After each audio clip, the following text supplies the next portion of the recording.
use one of their 3D photo cards. Again, the purpose of this is not to get into a ugly debate per se. A develop card might not even be the right word for it, but a common card maybe is a better word for it. So again, we're just here to try to learn and meet these candidates so we can inform our opinions more about them. So another rule we'd like the audience to try to keep your applause or booing or heckling or whatever it might be. Keep those calm. We don't, at the end, we can applaud all the candidates, but we don't want to be getting tied up with a lot of applause and stuff on individual issues. So with that, I think we'll introduce our candidates that are here with us tonight. We have Laura Hefta, who's running for re-election, second term. You can come up, grab a seat.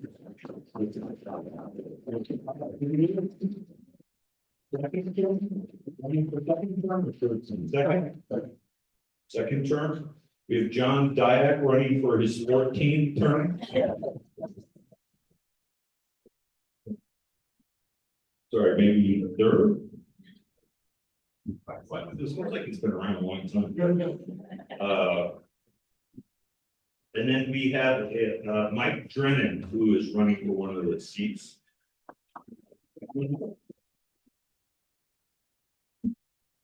And I don't know how familiar everybody is with the election. We have one other person that might show up late. If they come in, we'll let them know. I don't believe they're here.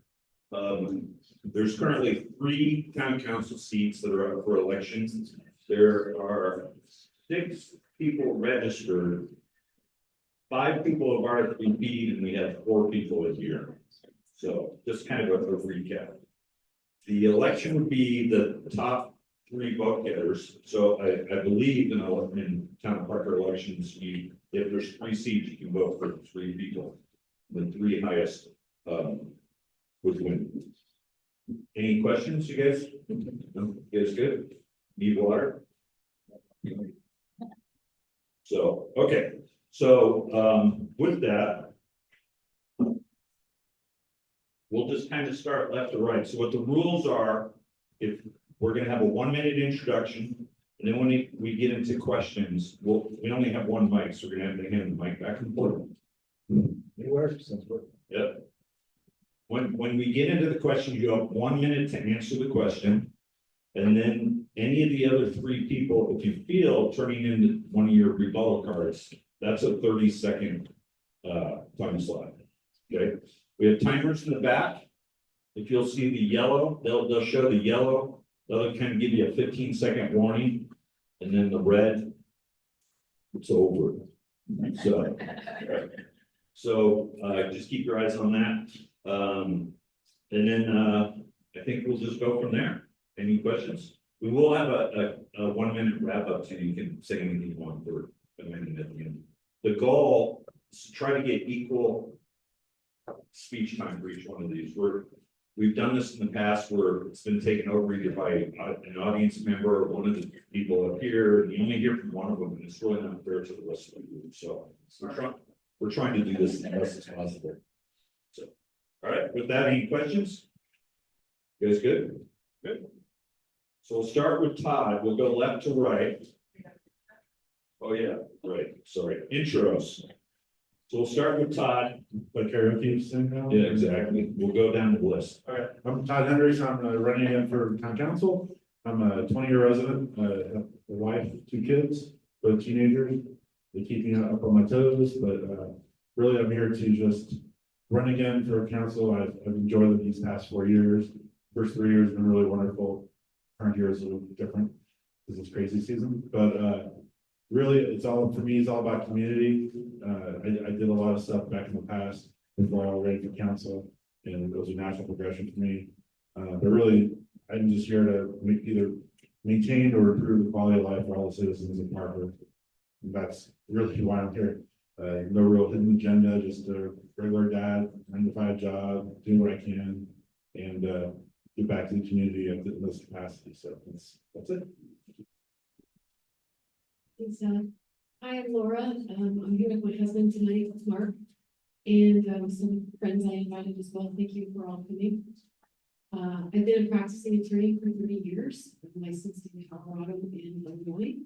I'm also a retired former colonel from the United States Army Genetics and General Corps. I was asked to run for town council several years ago by some friends, Alina and Joy, who's in the audience tonight with her husband. And she thought I could make a difference in the community. And it turns out that it's quite a challenge to learn all about the town and make a difference in the community. And I feel that I have for the past 3 years, worked really hard with my fellow town council members. I also have 2 sons, John and Martin. They're home right now. And I'm looking forward to continuing to be a servant leader in the department. My name is John Dyack. I've been a Parker area resident for 41 years. My parents in 83 grew up in the Finery. In 87, we moved into the town. I currently reside in Victoria Hills and have done so since 2005. I have a wife, been married for 25 years and 8 days. Our anniversary was September 25th. I have 3 kids, 22, 20, 17, and they know everything. So as they tell me, I am a financial planner by my career profession. How I got here was I joined Rotary after I sold a business here in Parker. And there were a number of people who encouraged me, the analytic introvert in myself, to run for this position. I thought they were out of their minds. My wife strongly encouraged me to try and make a difference. And here I am 12 years later. So thank you. Thanks, Aaron. Thanks, Tony and Ashley. Mike Drennan, I'm running for town council. We've been in Colorado for about 24 years. We've been in Parker for 7. We moved over to Highlands Ranch, really to get away from the congestion. I'll go and start to get a little crowded here. We love the community. I have 3 kids. They've all been educated here in Douglas County school systems.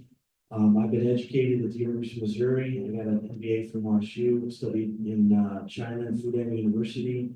Also got a certificate in finance from London School of Economics.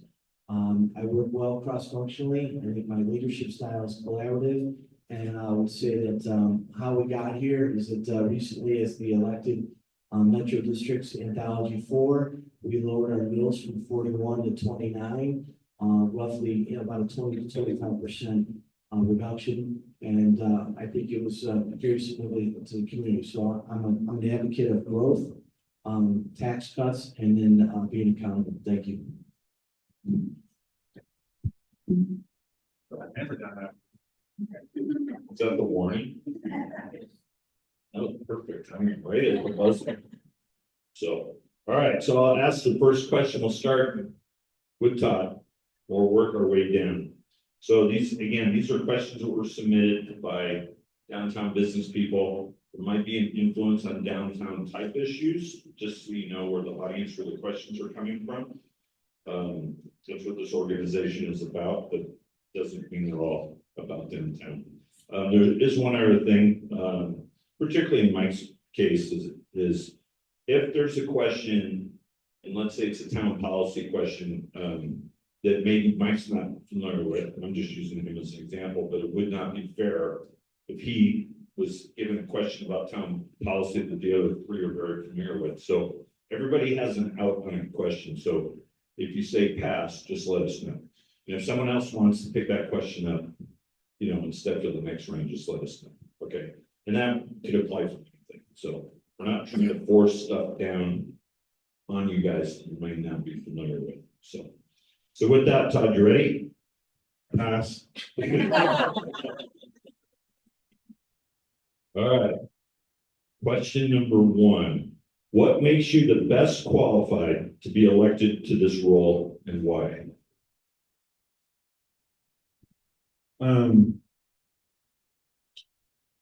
I think honestly, myself and Laura and John are the best qualified.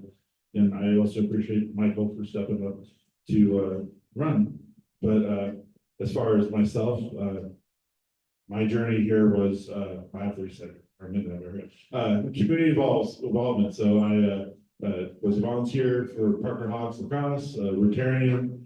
I was a former planning commissioner, so I volunteered a ton, and I learned a lot that the town offers through their civic academy or their citizens academy. So I did my homework and research, I bugged Josh, I bugged Mike Wade, John, for any kind of information that I could learn, so that if I decide to go down this crazy path of politics, that I would be at least prepared. But I do feel I'm qualified, but I think Laura and John are also very qualified, and I commend Mike for stepping up, because most people don't. Ooh, another one. That's pretty close. All right, Laura. Do you feel our current sales tax is too high or too low? The current sales tax is correct.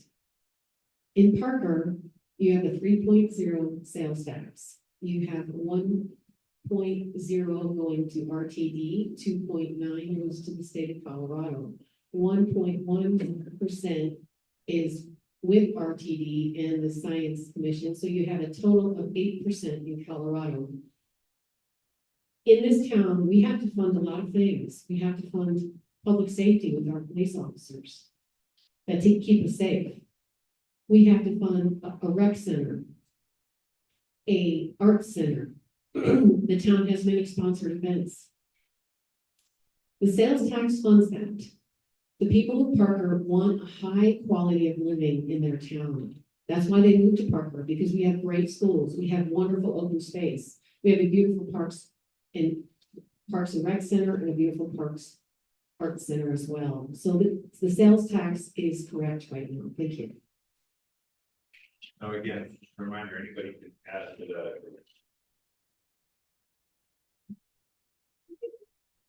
I agree with Laura.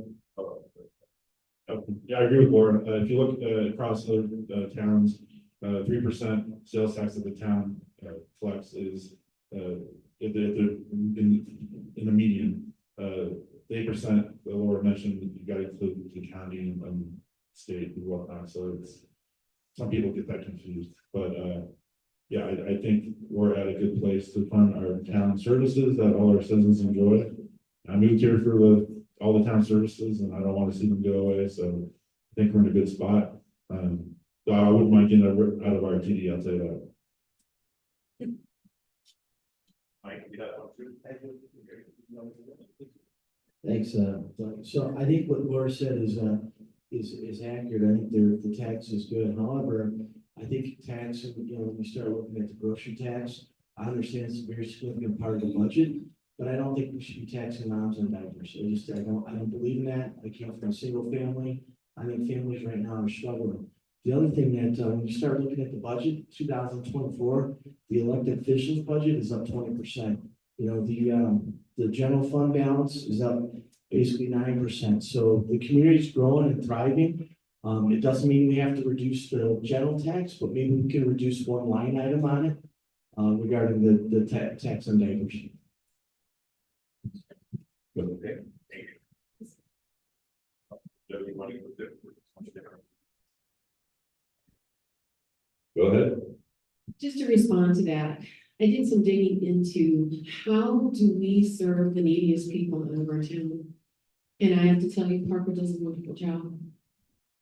There is no tax on anyone that qualifies for supplemental food income here in Parker. There's none at all. The Parker Task Force is available to help 30% of our seniors that are struggling and 26% of our single moms in our community, along with Seaport Cares. This is a generous and loving community, and Parker has demonstrated that. Thank you.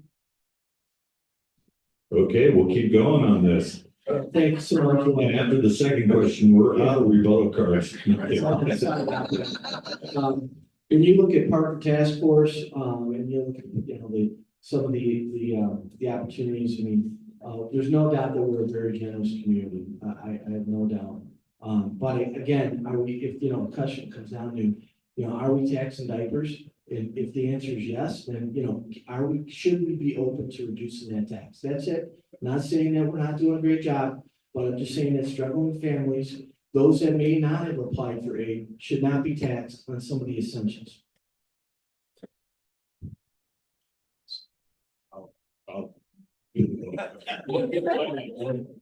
Join the fun. All right, go ahead. Yeah, no, I'll come at it from a different perspective. It's, I think it's more accountability. The sales tax that the board we're talking about was voted in by the citizens of Parker. They entrust elected officials, town council to do what is right for the community. It's all about accountability. It's about good planning. We have, when this came up 4 years ago, there was an ask to have a 10-year plan to see if we could do anything. So just from that perspective. My time is up, so I think we're good. All right. When mic on? Okay. We'll see how we're doing with rebuttal cards here. Okay. Fun. Might be a Tabor refund of rebuttal cards. Does Mike drop 2 rebuttal cards? Does he have 2 rebuttals or just 1? Okay. I'm just trying to understand the process. Process there. All right. Well, that concludes this evening's event. All right. Next question is John, right? Okay. What would your most passionate initiative you would like to help with make Parker a better community?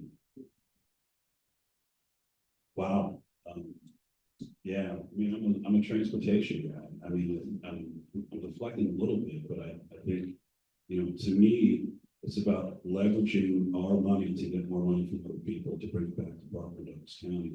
So the citizens don't have to pay for the infrastructure improvements that are currently ongoing. I mean, that's just been a thing for me. I don't think it's a new initiative. So I don't know if that's proper, Tony, Mr. Hugo. But I think to me that's what I'm about every single day. I'm about trying to figure out how I can bring money back to Parker to improve this community so the citizens don't have to pay as much. Any rebuttals? No, no. No, he's looking, he's thinking. No. Probably got one second. All right, Mike. How would you respond to a resident who feels that the council is beholden to developers and others rather than to the people or the residents? Well, can you repeat the question real quick? Yeah, can you hear me now? Yeah. Okay. How would you respond to a resident who feels that the council is beholden to developers and others rather than the people or the residents? So obviously I don't know as much as some of the folks up here, because they've been, they've been involved in this, but I will say that, when I look at the builders, and one of my hot buttons, and people know this is, is water here in the community. And, I think there should be some, like Centennial Water. They'll give you up to 7,000 gallons, twice a year, usually in the fall. They'll give the discount back to the community. We have a bond or we have a grant that we give the discount back to the builder. And, I've had conversations on this, and the builder only puts in the front yard for new homes. He doesn't put in the backyard. So I don't really think that's fair, to be honest with you. One of the things I would do if elected is I would try to remove that grant, if you call it a grant, that perk for the builder, and give it back to the homeowners, because we want to build a better community, and it starts with planting trees and planting lawns, and I think everybody in this community. So the answer is, I think the board has done a great job. Thank you. Todd? I would say those people are beholden to the law. I come from a place, Texas, I remember copyrights matter, and things have changed a lot in the last few years, but if a certain owner, developer has zoning and property rights for that land, I'm gonna follow the law, and I don't like certain projects. I'm sure a lot of others don't either, but it's the law, and that's my what I hold my values to. But we have also criteria that we look at to decide on our votes if it comes to that. So my time's up. You're too happy, Ashley, back there.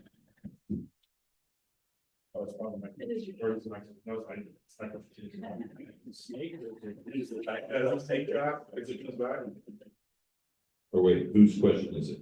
It's John's now, it's a snake. Oh. There's Mike's last question, so is it Todd or? It's Todd. Cards. All right. You hear me? Yep. Okay, Todd. Do you have an opinion on the homeless issue that are impacting our society? Yeah, it sucks. Oh.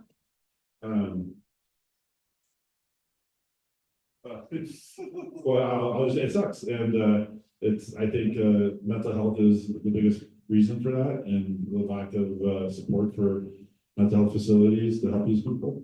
I know it's not a crime to be homeless, but I know that Douglas County has this heart program to try to help the homeless, and you might rebuttal me, but no more. But no, it sucks, and we have services in town, Secor and Parker Task Force, that helps individuals that need that help. I particularly like Parker Task Force, where they teach you how to fish instead of just giving you a fish. So they help them find jobs, they help them pick their feet up if they're struggling. And Parker's a very giving community, and I see it all the time, and I wish it didn't exist.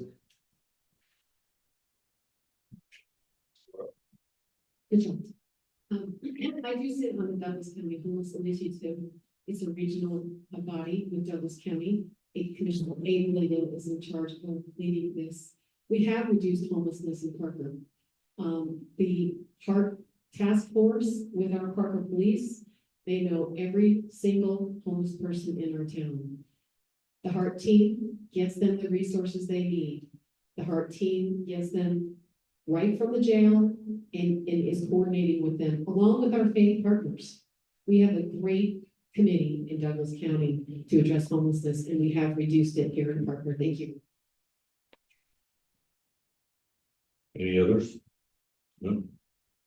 Okay, Laura.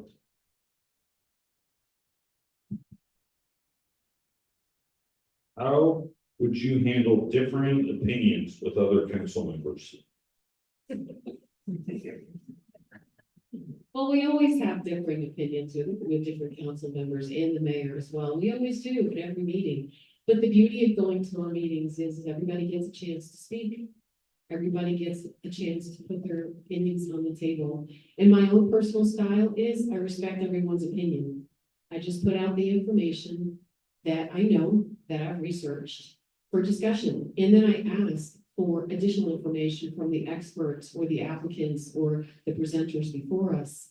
And so, sure, we've had our disagreements, and you know what, but I appreciate and respect all my colleagues, and at the end of the day, you kind of have to have a little bit of tough skin to serve as a town council member, and I do have that. Thank you.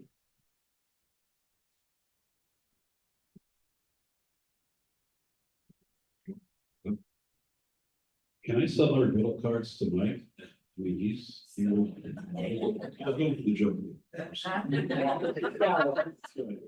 I'm happy to shoot. We'll take a vote about republishing.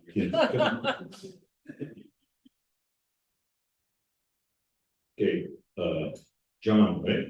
Yes. As a town council member, how will you put aside political affiliations to work for the good? How will I, or how have I done it? Either or. Okay. I mean, I think, to me, it's, this position is largely about community. It's about giving back. I approach it from a community service angle.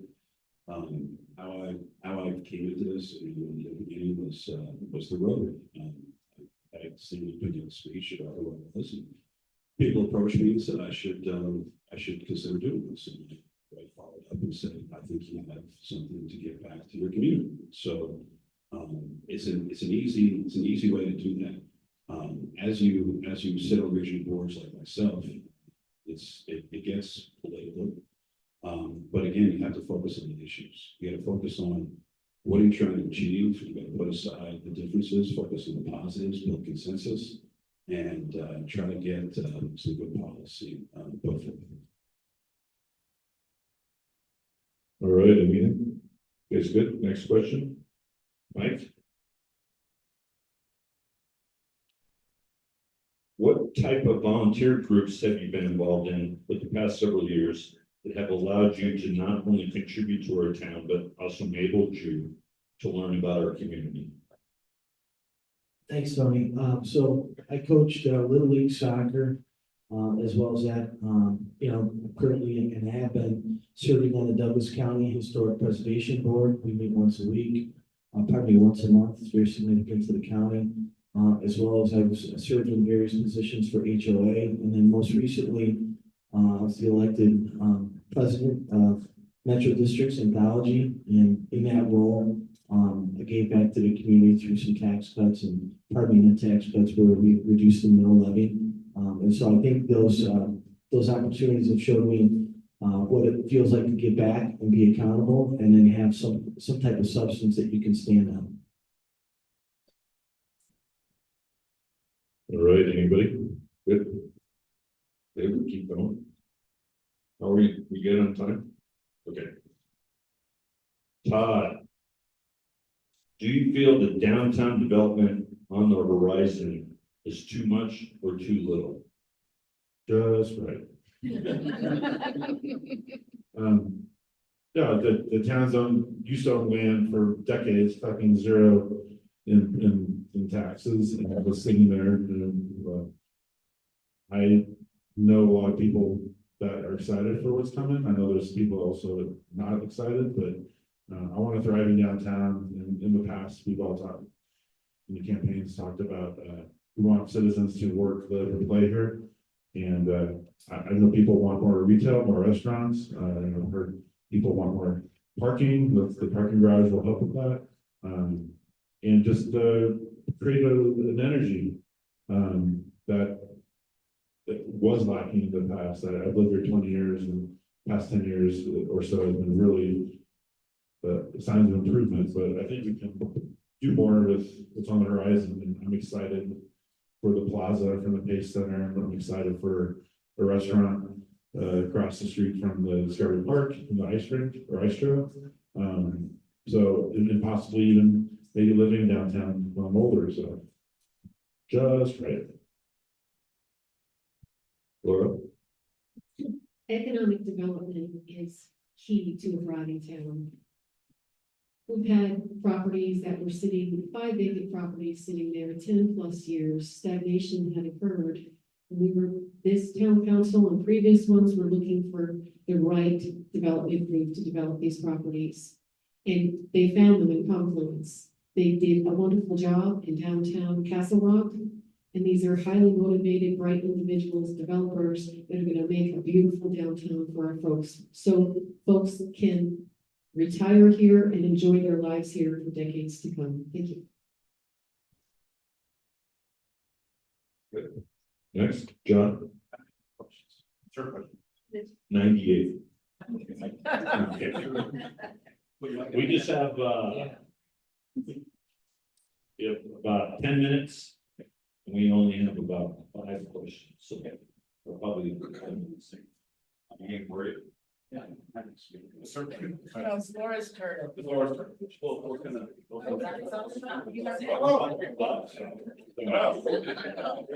Yeah, I'm sorry, pretty confusion. My fault. It's, I think being here 41 years, I've kind of lived through the downtown.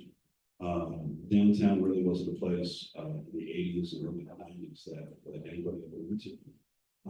The only reason why you turned, if you're going north on Parker Road, is to go into the Safeway, which is now something else. So, I think for those long timers that they've been through the machinations, I think I'm optimistic, I'm hopeful. This is what we're hearing. They're going to different options, and I think this development is going to give it to them.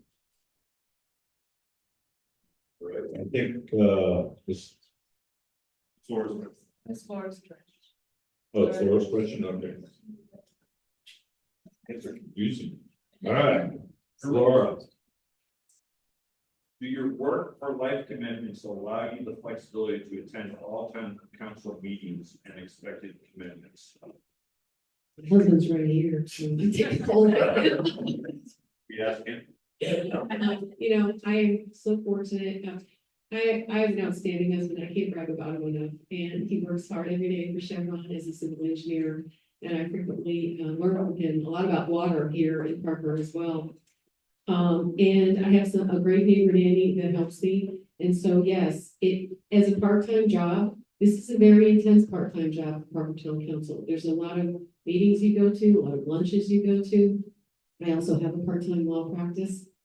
And I do estates, trusts, and wills. And I also take care of my 2 sons.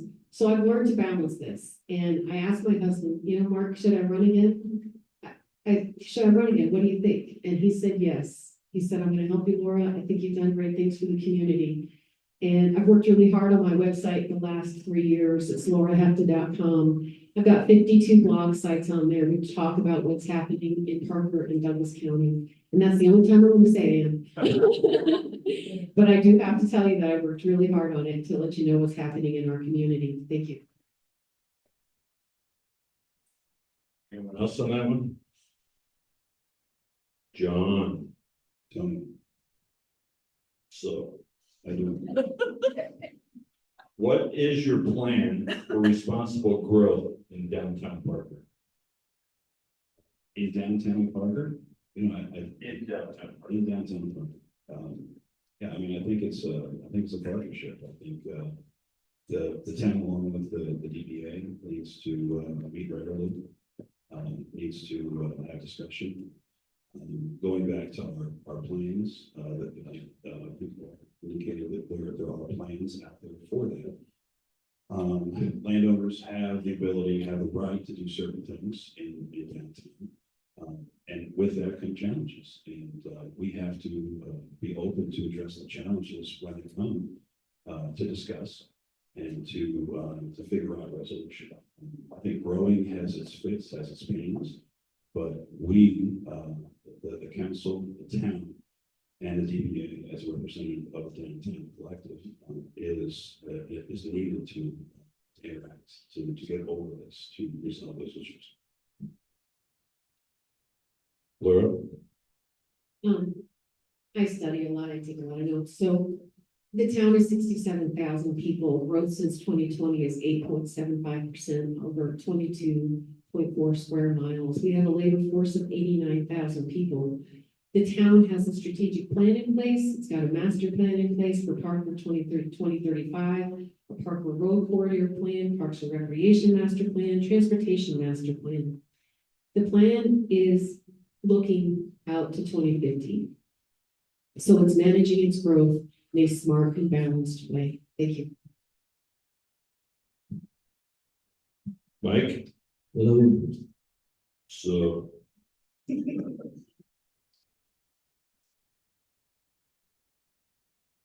Why are there so many new apartment buildings instead of condo buildings? Well, if I have it right, I think there's some legislation and some insurance issues with condos that make some building regulations, making condos a little bit more, harder to build. So I think some of it is insurance and building regulations. That's it. So we have 2 questions left. We have 4. We have 4 people. So maybe what we'll do is we'll just kind of wing this on these last 2. We'll ask it, and since everybody's had the equal amount of questions, we'll just give you guys 30 seconds of each question. Does that sound fair? It's not working. Okay. Okay. Can you hear me now? No. Ready? Tony, give me 2 minutes. We got time. Okay, we'll give you a minute. So, all right. So, here's the question, and again, we'll just go down 1 minute each. What is your vision of public transportation in the town of Parker? Right now, RTD is not working for us. There's 2 lines that might go downtown. Really, I would like a shuttle service within the town, kind of like what Lone Tree has, a lot of the Lone Tree links, which moves people around to the light rail station off Parker Meadows and Lone Tree, or to some bigger bus stations up Parker Road. We looked at this a couple of years ago, trying to get out of it. They collect about, I want to guess, 17 million, but the level of service that we get is a fraction of maybe not even a million. So a lot of tax dollars are going wasted from this fund, the collection of that. Can't really get out RTD with the current makeup in the capital, but I think it was a worthy goal then. We tried twice, and maybe we can try again in the future. But I think a shuttle service within the town to get to these higher density, higher traffic light rail services in buses would be my vision. So just some more statistics. 65% of people drive in Colorado, 21% work from home, 9% carpool, 3% walk, 2% take public transport, and 1% take either motorcycle or bike. Since COVID, 21% work at home now. I went to a luncheon yesterday with Link in Lone Tree, and they have a system where they have a funded sort of Lyft or Uber system for folks to get around, to get to either the train or just to get around in general, and you can sign up for this. But this took many years to get this in place in many different transportation partners. RTD is a transportation partner, as well as numerous others to get this in place. I also talked to Commissioner Layden about this, and he said Douglas County is exploring this option. And so in the future, Parker will be exploring this option as well. And we do have to solve this problem for decades to come, but this is something that is in the future. We are going to talk about it soon. Question again, Tim?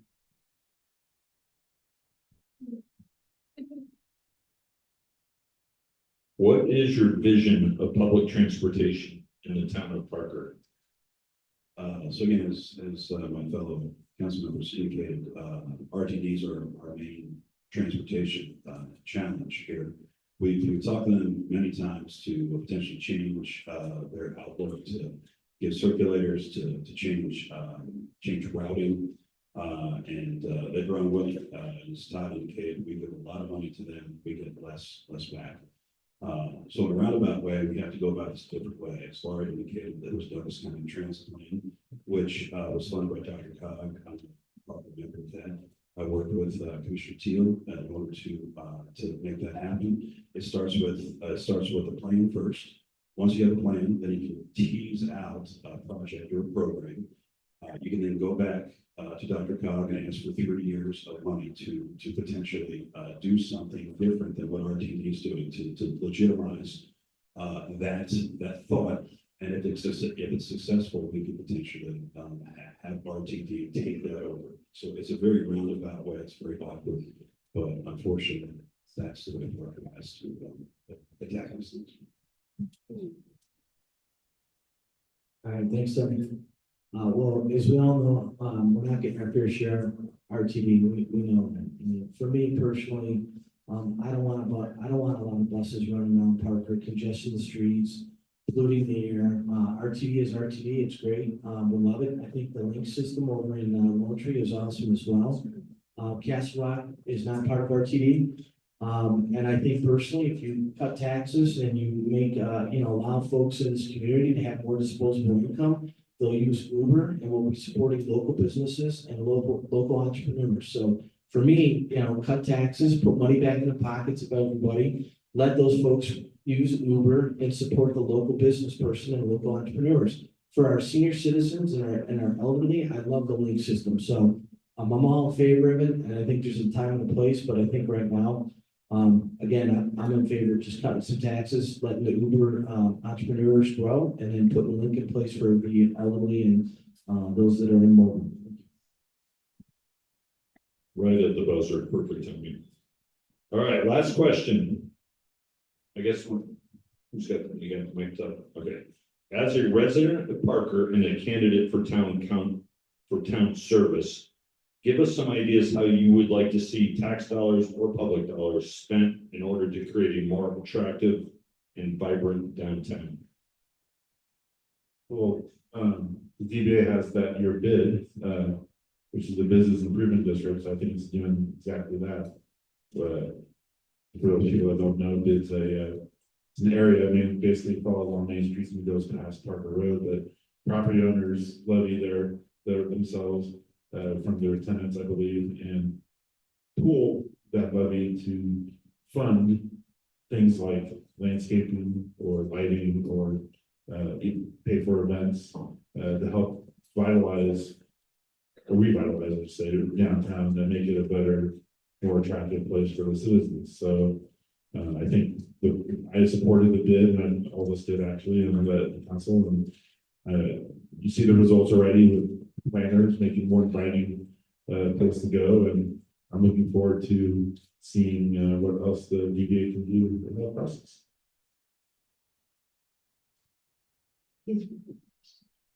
Okay. As a resident of Parker and candidate for town service, give us some ideas how you would like to see tax dollars or private dollars spent in order to create a more attractive and vibrant downtown. Well, I want to talk about taxes first, since we've had some discussion on that. The tax rate in Parker is 2.602 mils, and it has been for 23 and 24. This town council has not upped taxes at all. It's kept them steady, kept that money in taxpayers' pockets. In addition, we've eliminated the debt. We paid off a participation loan, saving $3 million, paid off a $12 million loan. So the town of Parker is fiscally responsible and well run with our award-winning budget department.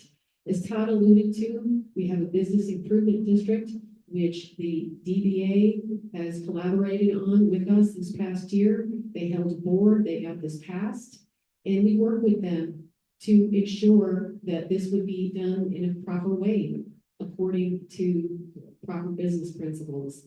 And now this is functioning and thriving, and I believe this bid is going to do a great job to beautify Parker.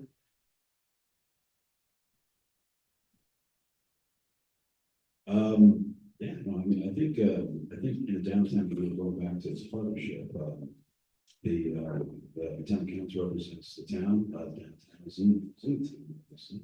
But the DBA has a slightly different perspective on that.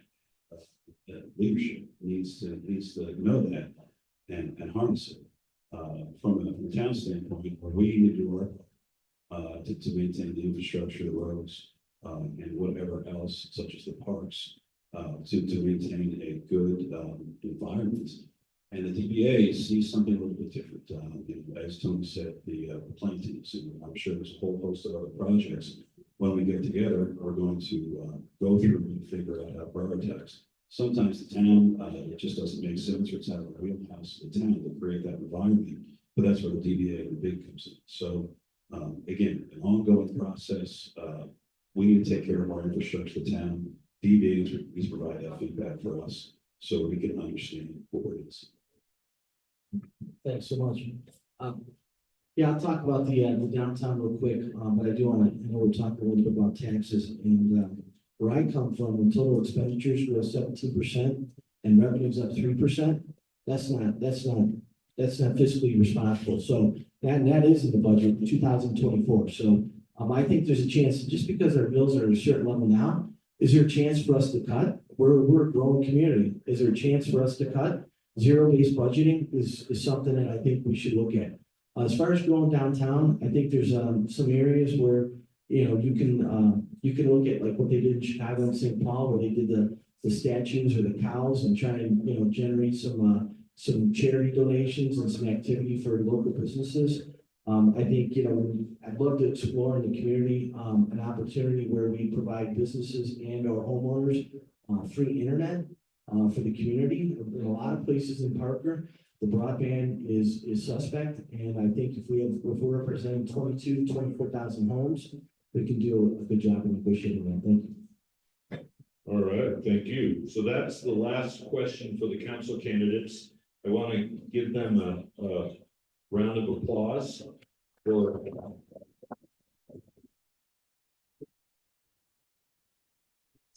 I don't know if anyone knows how much time these guys spend or how much a typical, public servants spends. They all have jobs, they have lives.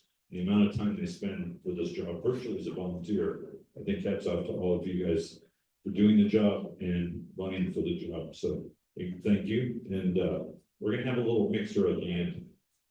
Oh yeah, we're gonna give them a minute. You guys need a minute? Can we tell you about the singing part?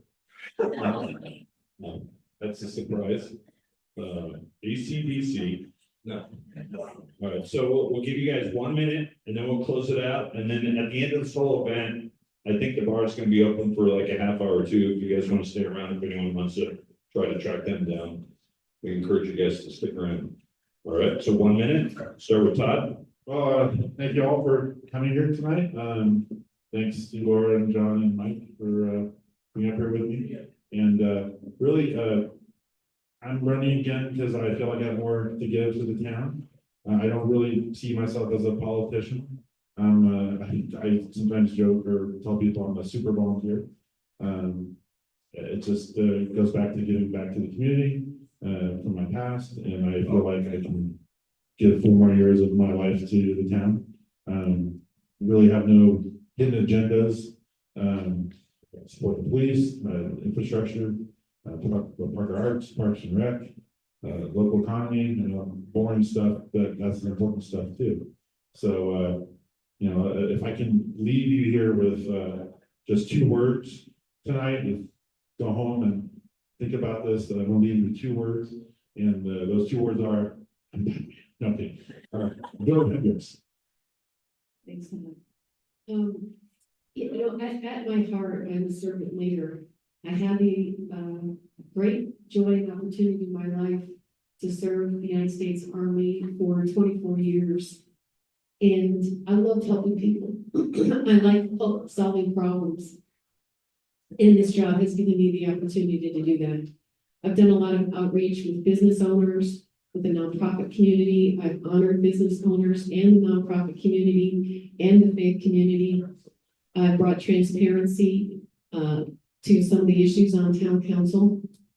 And I believe I've made a difference in this community. And I keep reaching out to our citizens to solve problems every day. Every day we get emails. And some of us take them and address them. And I've done that. And I'm a problem solver. And I know I can keep on doing that for the town of Parker. So if you would like to see my website, what's going out on the community, please do so, laurahefta.com. I also have a Facebook page. And I've got an Instagram as well. Thank you very much, and vote Laura. TikTok? Yeah. No TikTok? A minute is not a lot of time, just to let you know. I'm John Dyack, 41 years here in the Parker area. The reason, the purpose for me doing this is to make Parker a better place. People, a generation before me, I grew up in this Parker business community, and people took time out to educate me, to tell me the reasons why things were happening, to galvanize me.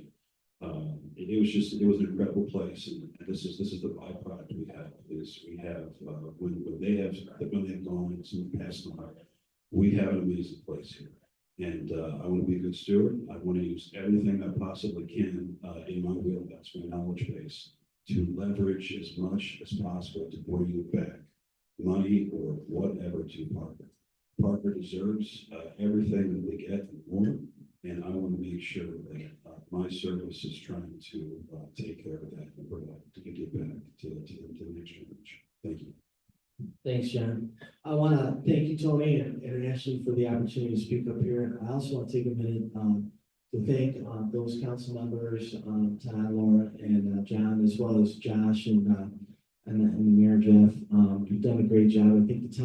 I think we all can agree the town is pretty awesome. Otherwise, we wouldn't live here. So I do want to say thank you. I also want to say that, John, I'm the only person up here with his card left. So I did not spend everything that I was given. I'm just gonna say that. But in honesty, I want to thank you guys. I think I'm a, very collaborative leader. I work well cross-functionally. And I think I've, proven that, I'm focused more on accomplishments. I have a lot to learn. I'm not gonna lie about that, but think in the positions that I've had, like, anthology, metro districts, I've proven that I've, lowered and made a difference for all the citizens and my neighbors. Thank you. God bless. All right, thank you. And that concludes the council piece of this. So we're gonna take a 10-minute break and then we'll let the mayors up with the.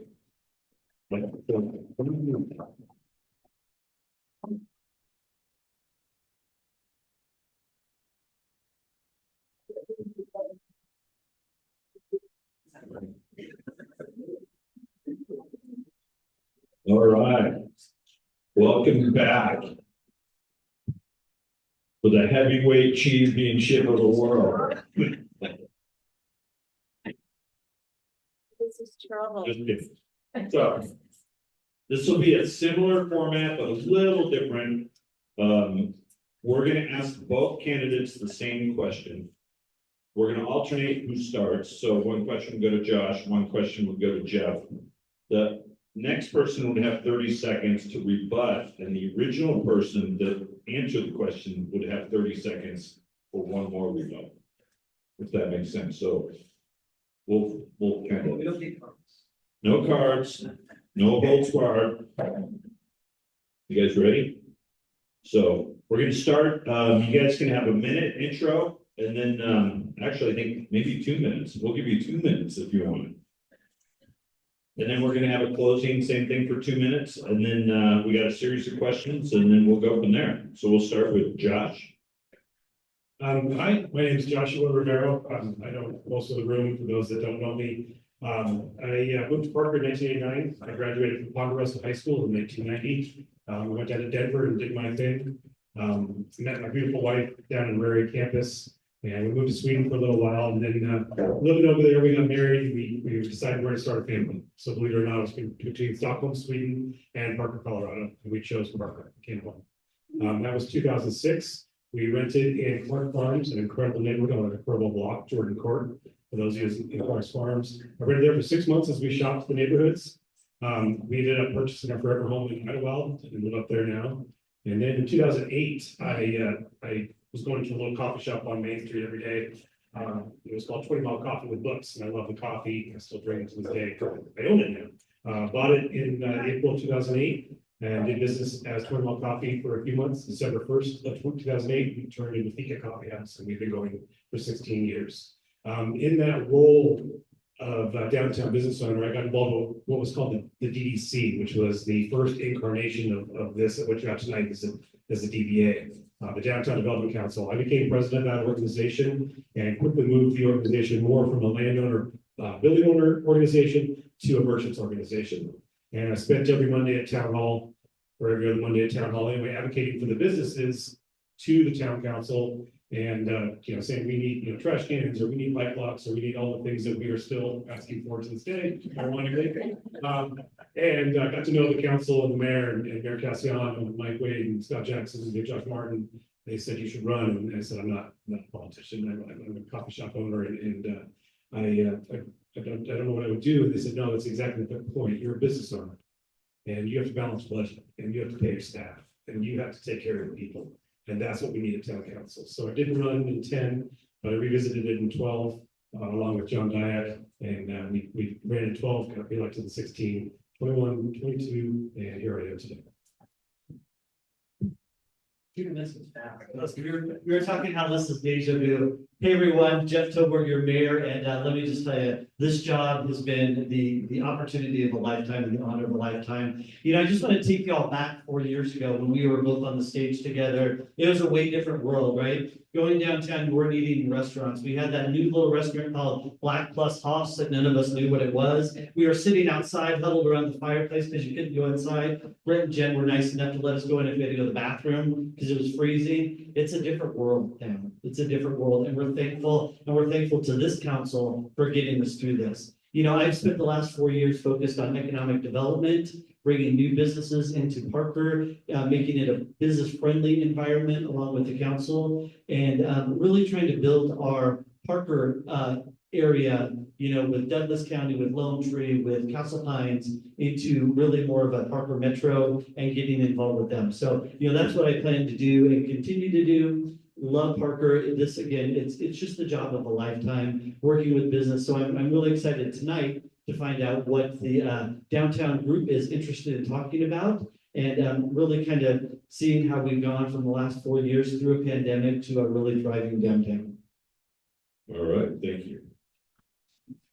Got the question envelope here, Donna Priscilla gave us. So just have a clarity question if I could. So we both get the same question. But we also can rebut and counter each other during that question. Okay, so let me walk through this. So you both have 1 minute to ask the question, answer the question. Okay, whoever goes, so say you have the question, then Jeff gets the question, but then you'll have 30 seconds to rebut whatever he said. So question, counter, rebuttal. Correct. Did I say that right? We'll kind of make this up as we go, worst case. But I think we so we'll start with the first question. We'll start with Josh. And it's blank. That's not a good sign. Pass. All right. We have experienced some homeless individuals in downtown Parker. The few of them residing in the downtown Parker area for years. As a matter of fact, a couple of them reside just a couple of hundred yards from where we're sitting right now. With the recent Supreme Court ruling on camping bans, do you have any opinions on what the next step should be to control the homeless population? Thank you for the question. I think that the homeless population obviously is serious.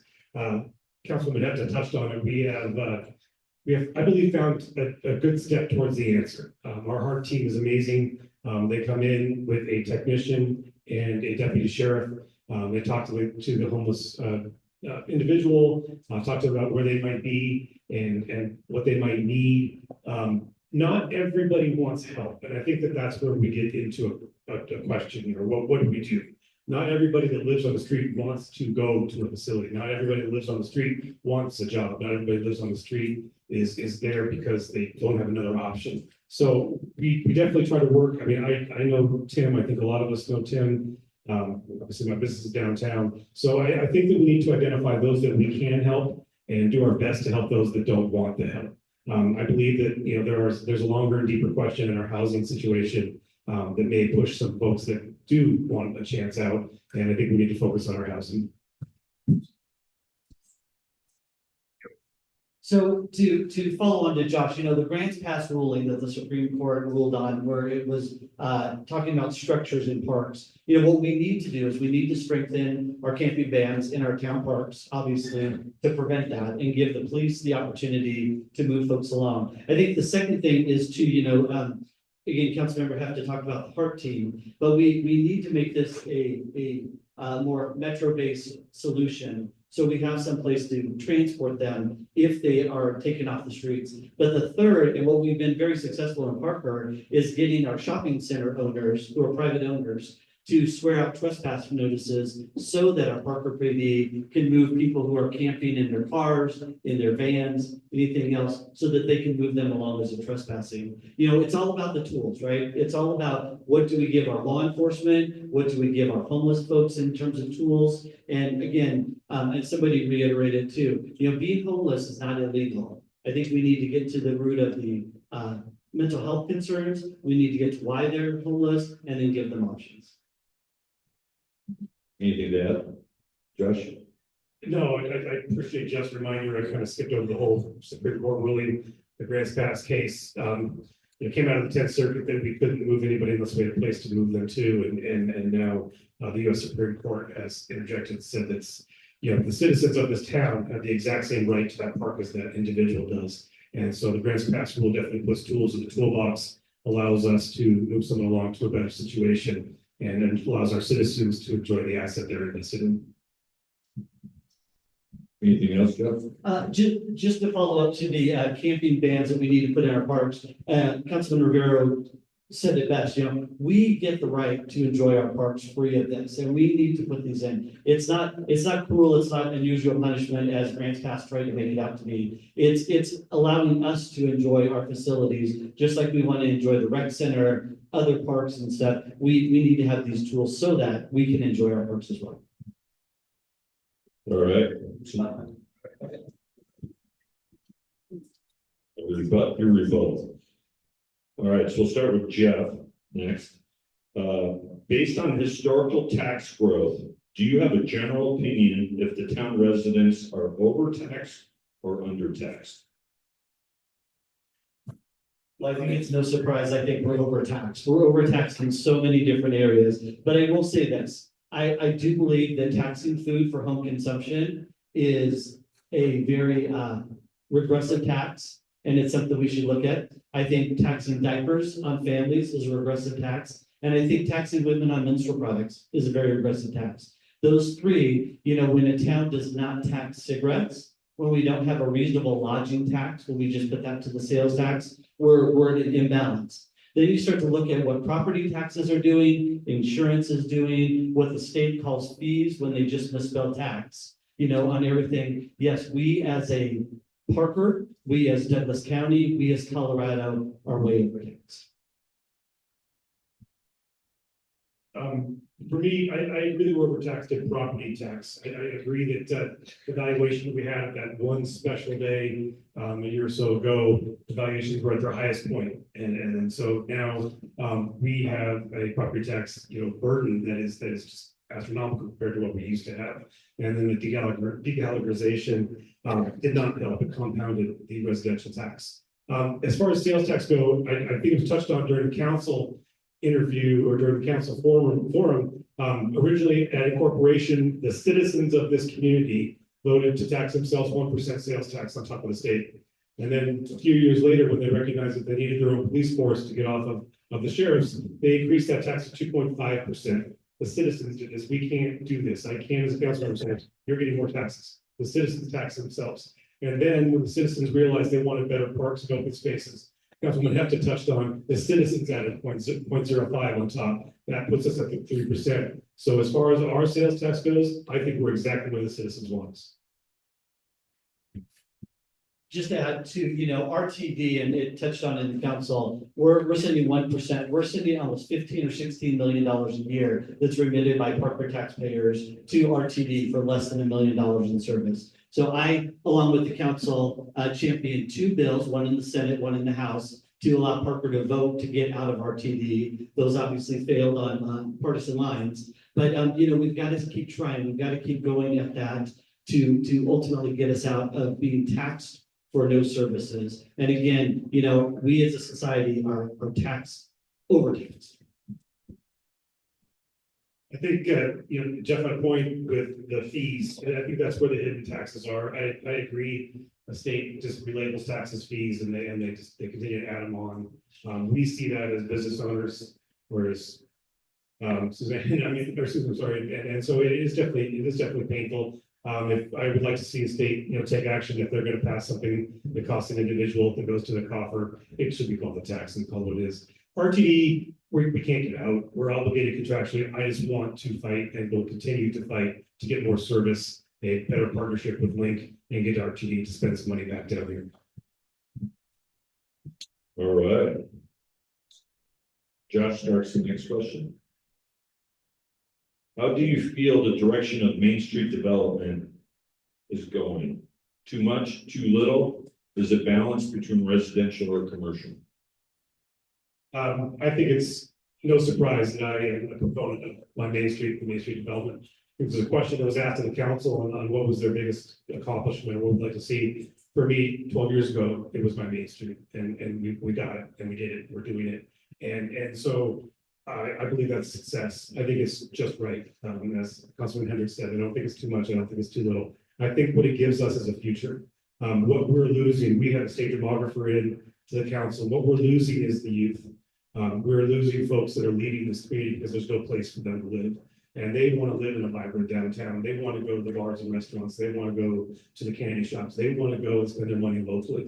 And we need a place in an active downtown with culture and life and music. And that's what my Main Street will give this community. So I'm 100% a proponent. I see different lifestyles down there. I see for rental products. I see owner occupied products. I see row houses. I see brownstones. And that's the future of Parker at the downtown core. And to revitalize or to vitalize that, it was stagnation, as Hef just said. And so I'm very, very proud that we're moving forward. I would say it's a lot. It's, you know, whether it's just right, too little, too much. I don't know that we'll know that until the end, but it's a lot. Over 500 new residents coming in there. Over 100,000 in commercial and 100,000 square feet in commercial and business space. I don't know. I mean, we'll know at the end. It's exciting. You know, the one thing I do know that for downtowns, if you're not growing, you're dying. You can't just stay where you're at. You've got to constantly do something bigger. And I'm really excited. You know, I'm also excited that we're getting a new 4 or 5 story parking garage to address parking issues. That's something that has plagued downtown for a while. The council is looking at some of other alternatives around town about parking, but you know, I'm not going to weigh in on whether it's too much, too little, whatever, but it is exciting. It's exciting to start to see sticks come up on one side and then to see the confluence companies start to progress with their plans. It's very exciting. Anything else? No, good, good. Jeff? Yes, Jeff, yeah, okay. Just a second. All right, Jeff. If you only could achieve one thing in regards to Parker, what would it be? One thing. One thing. One thing. If I could achieve one thing in terms of Parker, it would be to have an economic development plan so strong that we have people coming from international, other states, within our state to build good, high-paying jobs here in Parker so people can live here, work here, dine here, educate their children here. You know, we're seeing that up in Com Park. We just broke ground 2 days ago on a 200,000 square foot data center, the first of its kind in Parker, powered by Core. This will bring in $2.2 million in franchise tax when it's fully matured every year to us. I would like to see that. I would like to see us grow in aerospace. I would like to see us expand in biomedical sciences to attach to the hospital. But really, my goal has always been economic development, bringing good jobs, people that can go downtown then and share the restaurant experiences, go have coffee, go do a In-N-Out burger, Slim Chickens, wherever they want to, but they stay right here. Mine actually it's transparency, but that's kind of a cliche word nowadays. I think the best way to put it is the education of the citizen. To let them fully understand and grasp how their government works and what it is we do, what we can't do, what we should do, etc. We have an incredible civic academy. I would love to see everybody go through that. A while back, a long time ago, we had partnership with Douglas County governments. And back then, Lisa Brazell, who was assessor, and Dan Holbert was treasurer, they created an open budget for Douglas County. And I leaned over to Michelle Givillard, town manager, and I said, why can't we have that? So we did. We fought for it, we did it, and we now have open budget. I would like to see that in every aspect of every department.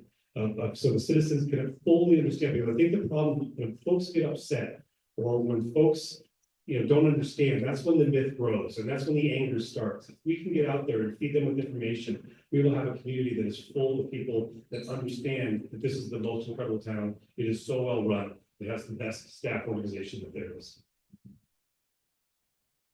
Anything else, Jeff? Do I get to choose a second thing? We'll give you 30 seconds on second things.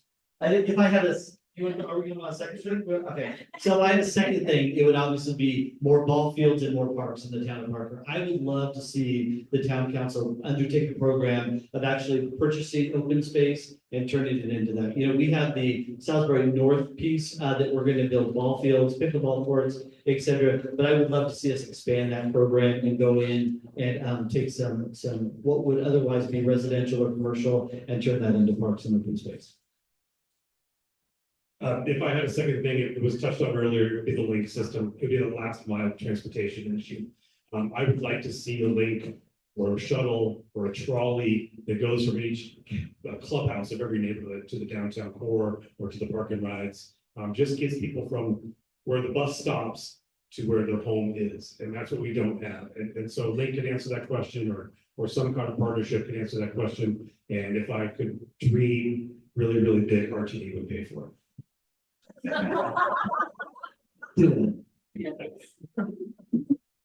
All right. I think Josh, you're up first. As mayor, how would you put aside political affiliation to focus on being nonpartisan? So this is what I think is absolutely key. The most important thing about this position and the council position is that we're at large. We represent this whole community. We represent red, blue, green, whatever your party affiliation is, we represent you. And so I have to be in tune with every citizen in this room. I have to be in tune with every lifestyle in this room, because those people are citizens, and it's my job to represent them.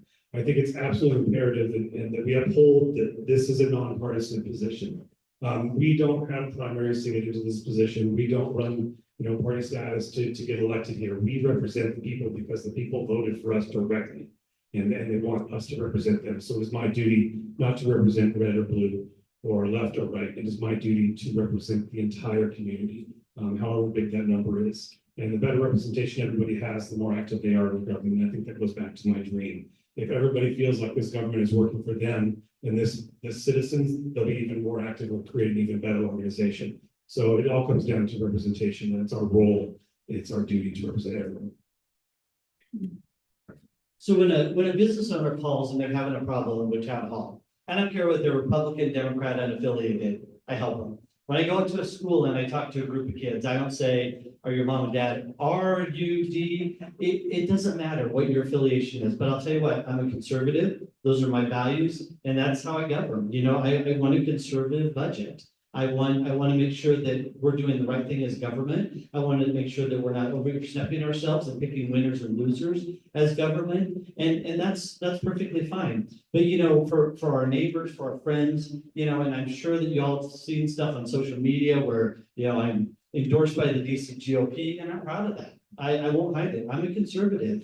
It doesn't matter. But when somebody comes and asks me for help, that's who I help. When my neighbor comes and asks me for help getting her dog in, I don't care what she's registered, I go and I help. When I talk to churches, when I talk to schools, the Boy Scouts, it doesn't matter. And I think that's what Councilman Rivera was saying too. It doesn't matter what the affiliation is. It's, are you willing to step up and help?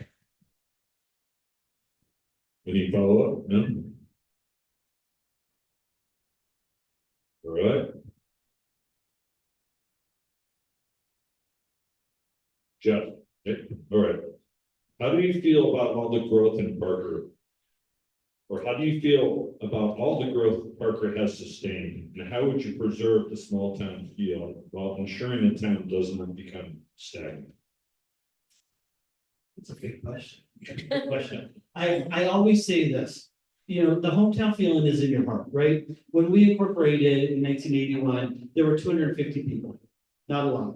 Today we're at 67,000, but people still feel that hometown feeling, whether they're down at the fall festival, whether they're coming to the mayor's tree lighting, whether they're coming to the Christmas parade. You create that in your heart, whether you want this to be a small town or whether you want to complain that we're building 6,600 homes to the southwest with more commercial, with more car washes, with more banks, with everything. You get to decide. I can't make you feel like this is your hometown if you don't feel like that. So it's really up to you. I would say with the growth, it's exciting. We, for once, I think this council has really done it right over the last 5 years, 6 years, and we have made infrastructure go ahead of building. Chambers Road, Dransville Extension, all these widening of Upper Dransville, Lincoln, it's all happening. It is coming ahead of the growth so that we can sustain that growth. It's funny, you say it's the battle of the Titans, and there are times that Jeff and I agree this is absolutely one of them. The growth is exciting. It's the future of our town. You know, I've said it on my website, I've said it in the last few campaigns, you can't build paradise, expect no one to move here. We've created an incredible community, and people deserve a right to raise their families here also. We are ahead of the growth, our infrastructure is on top of it, we've done everything that we can as far as Chambers goes, the Grahamstown Bridge, Lincoln Whiting, but also on the backside, the stuff you guys don't see, we've got developers to put in infrastructure improvements in stormwater, so we use Mother Nature now instead of concrete. That saves the citizens money in the long run, because you don't have to go in and replace conduit and pipes to get rid of stormwater. Now Mother Nature, keep those creeks and those valleys, plus those homes that are going in the southwest corner, those homes now most of them back to kind of an open space, if you will, because that's where the stormwater is running. So it's an improvement all around. It's a vision of a future of Parker. It's a vision of a better neighborhood. So I'm gonna make Josh's night and use the word dendritic, because that's a big deal. And you know, that's his legacy, right? Is building it so it looks natural and it goes with the flow. And I appreciate that about him. But you know, I think one of the other things I want to talk about with development is when a developer buys a plot of land, he is having to give up 40, almost 50% of that land to parks, open space, schools, etc. So, you know, we are protecting what we have here in order not to have widespread growth. While it feels like it, if you get out on the Cherry Creek Trail, you get to see some great open space. You get to feel like you're out in the country again.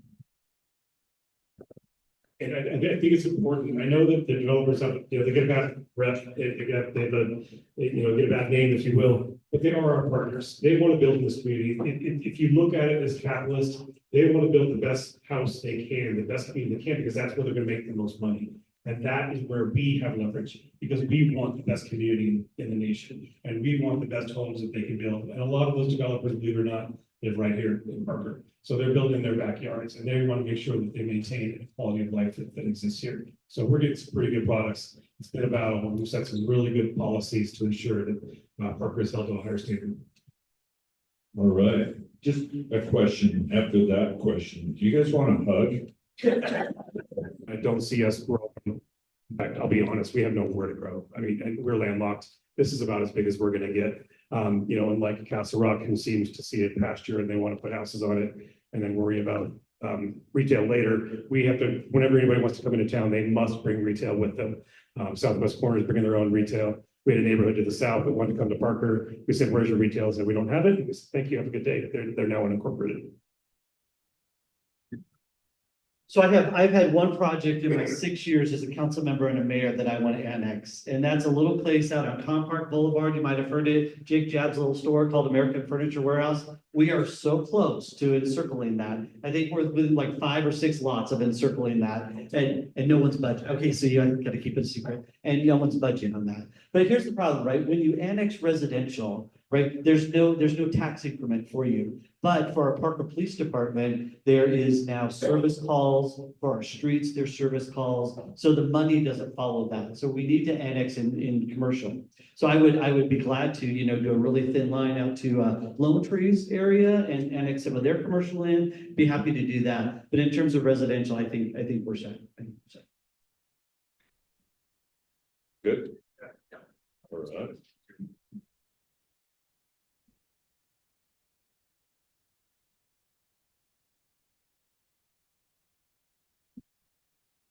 All right, Jeff. What is your thought about having a divided town council on issues that affect the town? Do you see this as an advantage or disadvantage in forming town policies? About having a divided town council? You know, we don't have a divided town council now. The council votes pretty much 6-0 on everything that we have. And that's because, you know, and Councilmember Hendricks talked about it. They go through criteria. They go through discussions, they go through their homework and come up with their decision. However, I do think, you know, we've had a number of areas where we've had dissenting views on the council, talked it out in whether study sessions and executive sessions, and even out on the dais. So, you know, I think differing ideas, differing opinions, it gets you to a better place ultimately. But, you know, right now we don't have a divisive council. We don't have a split council. But again, I think that brings a lot of value when somebody has a opinion, an idea, a position that you haven't looked at, and you can bounce that up against what you think and see if you can change your mind. I think it's all about negotiations. damn it, yes. You guys want to hug again? So, no, seriously, we do have different opinions, and Laura touched on it, during the council, interview.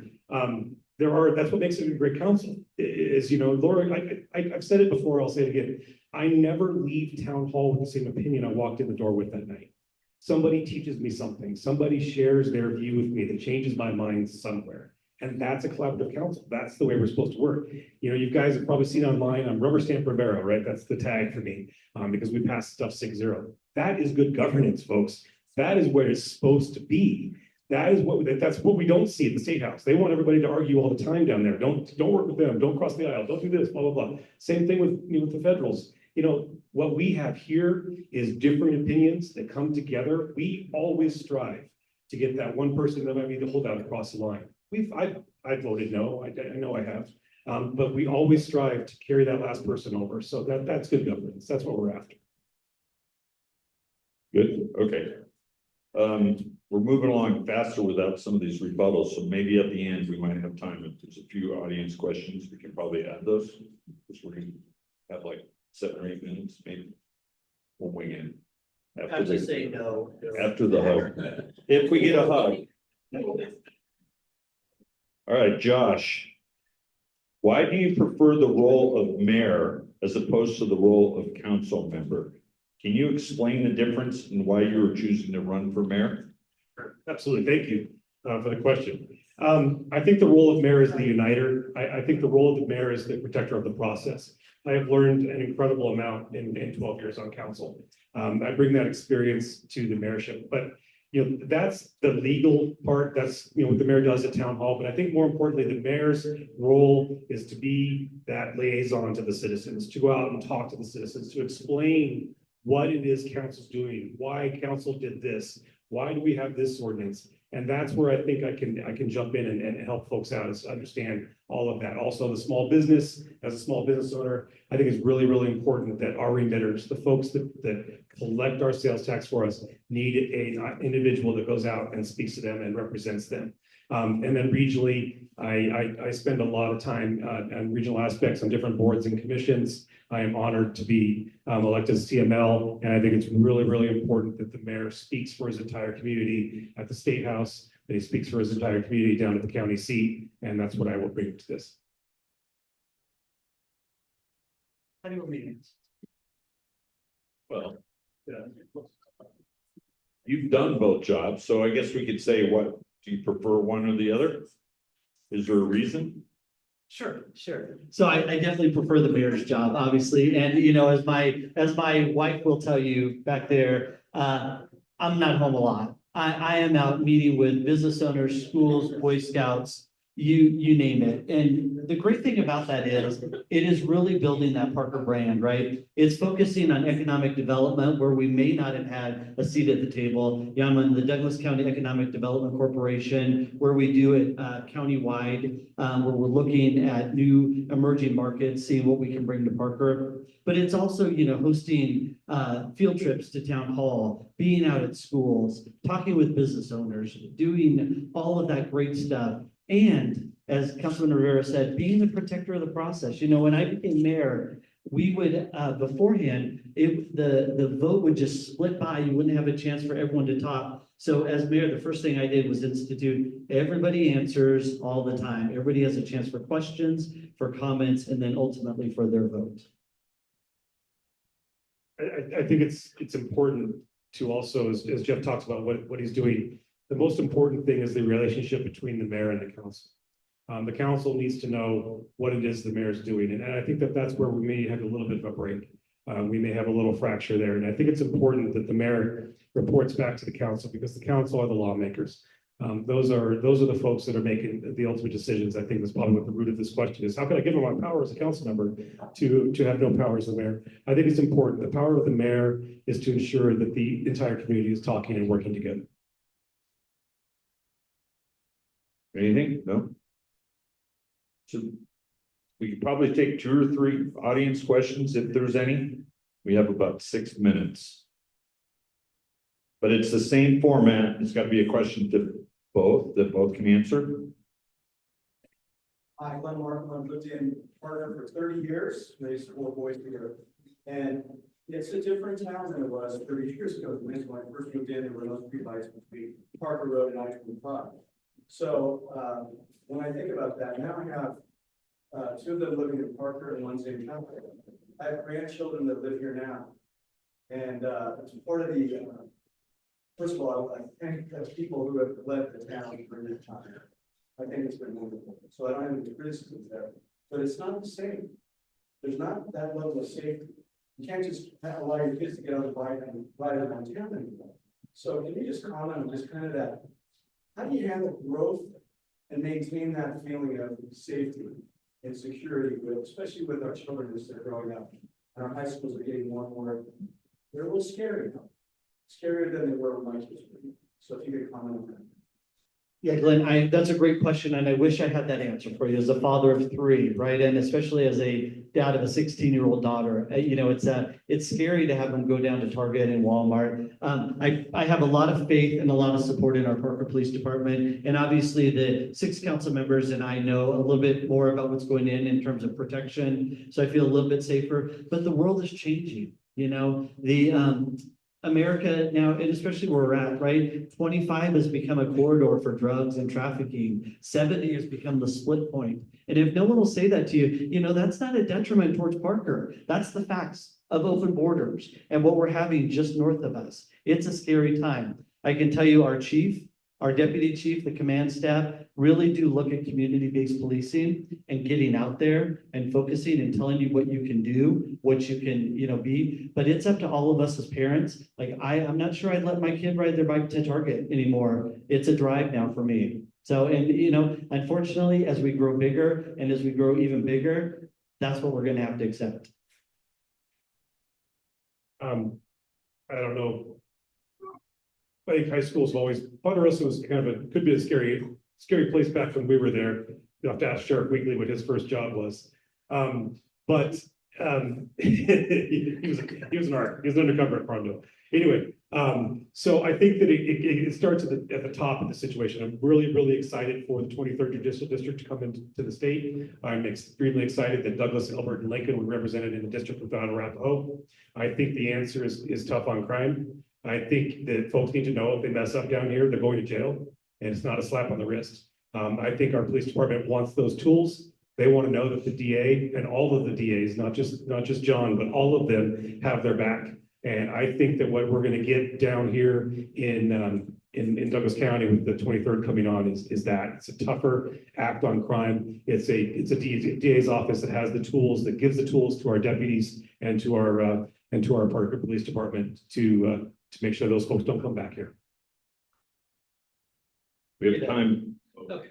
I just want to 30 seconds. add, so, you know, and that's all good. And I appreciate what the councilman is saying. However, with the state house, with their assault on police and, you know, telling us what is a crime, what is not a crime, what you can be arrested for, what you can't be arrested for. Again, we all have to take it with our hands. You know, the Parker Police Department is an amazing organization. CALEA is certified, but we all got to be part of the solution. And I hope when we go to our budget meetings tomorrow with the whole council, that we look at increasing that police budget to bring as many new officers as we can and many new programs as we can.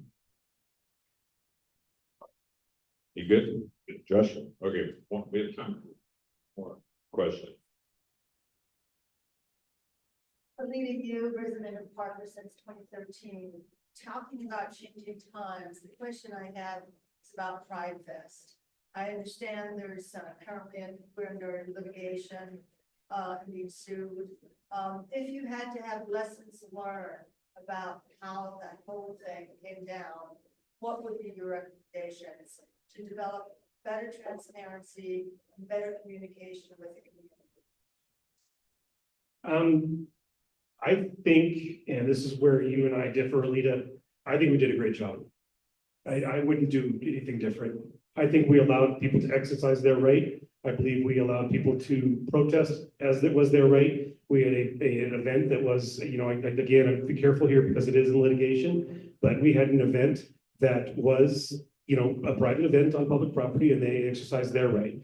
And so I believe our police force was there. to ensure safety of not just those at the event, but also the protesters. It is the role of the police officers to protect everyone. And if that comes across as a show of force, that only means that they're prepared. And that goes back to our previous question. We want to ensure that those police officers have every tool possible. And I wouldn't change a thing. I believe that they have a right, everybody has a right to use their public space. And I believe that we did what was right for our community. So let me just say at a high level, right? These type of Pride Fest, you know, when it's in a private space, if it was held in deep space, I'd have no opinion about what goes on. When it's held on public land, and again, not specific to this because I don't want to get embroiled in that piece of litigation. But when you allow underage kids to go in and see what they're seeing there, I think it's wrong, and I think it's wrong to allow it on public space. Is there plenty of court rulings and legislation that say we'd be in the wrong and we'd be sued? You know, I say we challenge it. I say we roll the dice and we challenge it. And that's not being irresponsible. That's standing up for kids and saying, look, this isn't something you should be seeing. And again, I don't want to take away parental rights in this matter. You know, it's a wormhole that you can go down. But again, when it's happening on public land, it's just not appropriate. It's not appropriate. All right. So we'll give each of you guys 2 minutes to close. And then we want to see a hug, please. So we'll start with Josh. Yeah, I mean, you guys, you know who I am. I know, essentially, like I said earlier, everybody in this room. I think the answer that we're after is why me and not Jeff, and the answer is accessibility. I'm here. I'm downtown. I'm everywhere, and my role as the mayor is to be your answer. I am here to tell you why we do what we do, tell you why council had to vote this way, tell you why council wanted to vote that way. And that's what I'm after. I'm after a mayor that is accessible to everybody. That was my goal 4 years ago. That was my goal 12 years ago when I originally ran. I ran for office because I thought that we could do a better job getting the word out. I thought we could do a better job letting folks understand what it is we do. And that has been my charge. I mean, everything from, you know, the signs on property that's being developed so you guys can, you know, find out what's going on there, to open budget, to, you know, the Civic Academy, everything that we do to teach you about your community, to teach you how you can get involved in your community is what I'm after. Because I think the most important thing to remember in this role at the municipal level, we are the government, all of us. This is our community. It's not us and them. It's not us sitting in an ivory tower with puppet strings telling you guys what to do. We are your neighbors. We are your business owners. Our kids go to school together. So, you know, it's about you voicing your opinion to me telling council what I'm hearing. It's about council enacting something, me going back and explaining why it had to happen. The role of mayor is an incredibly important role, and it's been led by some incredible people. And I hope to uphold that. I hope to come out and say that this is why we're doing this. This is who we are. We're doing it for the betterment of our community. We're doing it because we are going to continue to make Parker the best place on earth. And more folks are going to find out that they chose to live in the correct community. And this is the best place we can be. Thanks, Josh. I would say that I love the job of the mayor. And here's what I love about it, right? I love bringing people together and bringing our business owners who have an issue together with our town to get to a resolution. You know, I can name just in the last couple of weeks, any number with Gunther Tootie and their sprinkler situation and getting that resolved with the town of Parker. With Deja Brew Coffee, who's now in Douglas County, but soon will be annexed into Parker. And working through those situations. I love that. I loved working on the In and Out project where the town of Parker doesn't allow an all white building, but you'll notice there's a couple of different colors of white on that building and we got our In and Out. You know, that's what I love. I love working with corporations that want to come to Parker, Lockheed Martin, you know, Flexential that just opened up their new data center, broke ground on their data center. That's what I love. I love building a better Parker than we have today and building jobs here. So your kids When they get done with college, or if they're not going to college, they have a place to work, to buy their first home, and to stick around and have it so your grandkids don't live in Castle Rock, they can live right here in Parker. I also love working with our elected at the county level, at the state level, and within other jurisdictions. And that's why if you look on my endorsement site, everyone from Commissioner Teal to Congressman Greg Lopez to the sheriff on down to our state assembly members, Kim Ransom, Pat Neville, have endorsed me. They like working with me. They like working with Parker. And, you know, I just want to continue to be that spokesperson for the town of Parker that says you couldn't pick a better place to live than the town of Parker. You couldn't pick a better place to raise and educate your kids than the town of Parker. And you couldn't pick a better place to spend your retirement and have an exceptional life than in the town of Parker. Thank you. All right, well, that concludes the mayor session of this. We want to thank these two. I know how much time and effort you guys have both spent on, you know, with your public service over the past couple of years. So we want to thank you for that, and I'd like to give them a round of applause.